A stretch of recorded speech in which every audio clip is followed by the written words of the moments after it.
new info on this new Prelude, which looks pretty good, but it doesn't look great, right? Because look at this. What's up with this? What's up with the suspension on this thing, especially on the front? Like the front's sitting up higher than the rear, and the rear is high.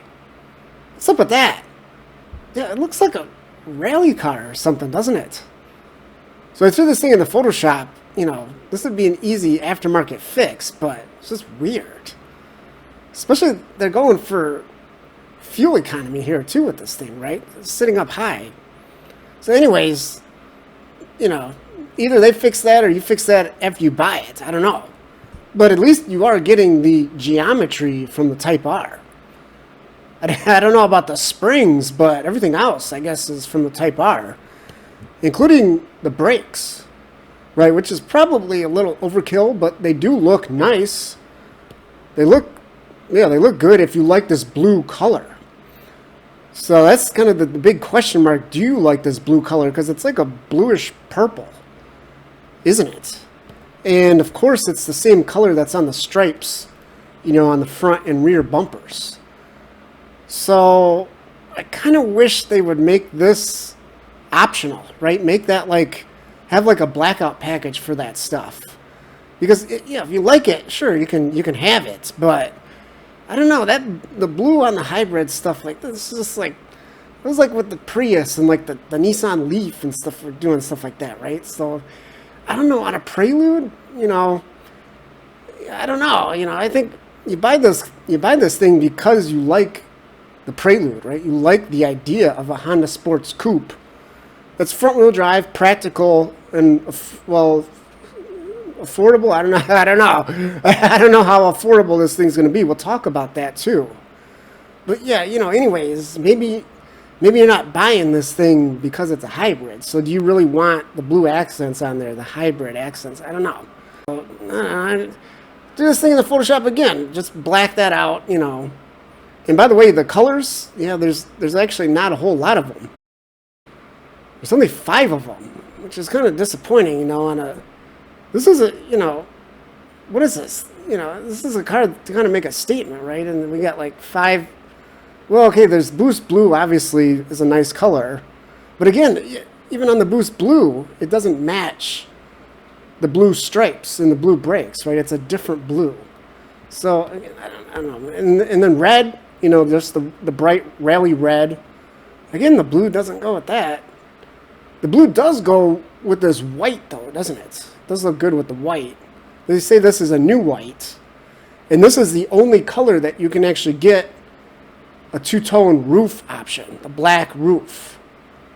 So now there's no panoramic glass or anything. It just makes it black. So I don't know why this would be the only color you can do that too with, right? It doesn't make sense. Maybe you want it on the blue or the red. So again, I had to throw this in the Photoshop. They didn't provide any pictures, but you get the idea. It's a small roof. And you could probably bet that they're going to charge extra for that as well. So, and then there's black and gray. So nothing really too exciting there. Now, at least on the interior, we do get 2 options. All black, or this kind of black and white. And this is a very premium look, right? So the only thing is, I kind of like how on the black, you see that little Prelude script on the dash there. Well, the white interior does have it. You just can't see it. So what's the point? What's the point of that? They put like white stitching on white leather. I don't know. And by the way, they do call this leather. They say it's like cloud. I don't know, what did they say? Cloud something leather. It looked like micro suede to me, right? Or Alcantara. I don't know. So that's funny words from Honda. But yeah, anyways, that should be blue, right? That should be blue. But the seats do look incredible. And this is where we start to talk about the price. So there's only going to be one trim level. If you're looking at these pictures thinking like, this stuff looks nice, but I don't need this. I want like the base model with the cloth. Well, guess what? Guess what? They ain't making one of those. They ain't making a cheap one So yeah, it looks nice. It's not going to be nice on your wallet, though. Now, how about, for how does this thing drive? How's it going to drive? Well, it kind of depends on how you set it up, right? So the big news here is, this individual mode is, of course, you're going to be able to customize all the parameters, and there's actually a lot of parameters on this thing to customize. So yeah, the throttle input, how sensitive the pedal is, the steering weight, maybe you want it lighter, maybe you want it heavier. The dampers, yes, again, we get those fantastic adjustable dampers, and they say they've been specifically tuned for the Prelude. You'll be able to play around with those.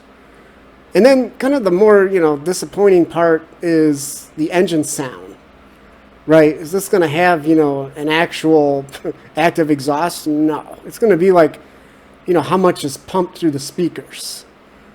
So, in fact, in the Sport Plus mode, they said they're going to pump that to the max. And by the way, in the Sport Plus mode 2 is actually going to change the tack. So, you're going to get a tack. You're not going to normally have a tack.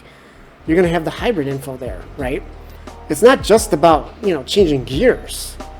They say it'll actually like blip the throttle with this thing when you downshift. So they're not just even trying to make this thing simulate like a conventional automatic or even a DCT. But they're going to throw in that manual flair.